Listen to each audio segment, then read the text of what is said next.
Supreme court ने collegium प्रणाली को लेकर हो रहे विवाद के बीच कहा कि इस पर सवाल उठा रहे पूर्व जजों पर वो कुछ नहीं कहना चाहता।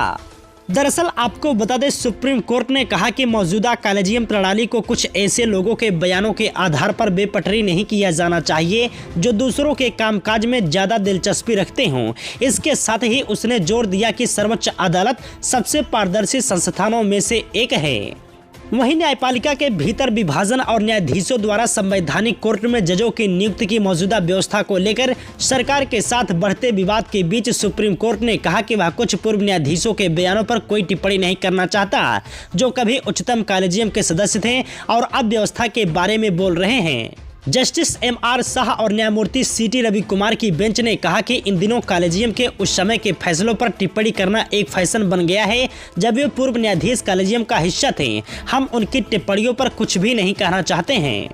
पीठ ने कहा, मौजूदा कॉलेजियम प्रणाली को जो काम कर रही है बेपटरी नहीं होनी चाहिए। कॉलेजियम किसी ऐसे व्यक्ति के आधार पर काम नहीं करता जो दूसरों के कामकाज में ज़्यादा दिलचस्पी रखते हों। कॉलेजियम को अपने कर्तव्यों के अनुसार काम करने दें। हम सबसे पारदर्शी संस्थाओं में से एक हैं।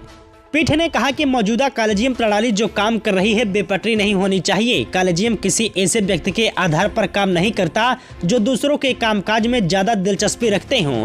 कॉलेजियम को अपने कर्तव्यों के अनुसार काम करने दें। हम सबसे पारदर्शी संस्थानों में से एक हैं।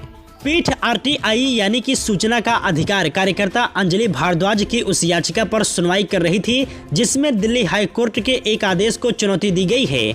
दिल्ली हाई कोर्ट ने उनकी उस याचिका को खारिज कर दिया था जिसमें 12 दिसंबर 2018 को हुई सुप्रीम कोर्ट कॉलेजियम की बैठक के एजेंडे की मांग की गई थी, जब सुप्रीम कोर्ट में कुछ न्यायाधीशों की पदोन्नति को लेकर कथित रूप से कुछ निर्णय लिए गए थे। वहीं भारद्वाज की ओर से पेश अधिवक्ता प्रशांत भूषण ने कहा कि सुप्रीम कोर्ट के पूर्व न्यायाधीश न्यायमूर्ति एम.बी. लोकुर जो 2018 में कॉलेजियम का हिस्सा थे, उन्होंने सार्वजनिक तौर पर कहा था कि उस वर्ष 12 दिसंबर को कॉलेजियम की बैठक में लिए गए फैसलों को सुप्रीम कोर्ट की वेबसाइट पर अपलोड किया जाना चाहिए था।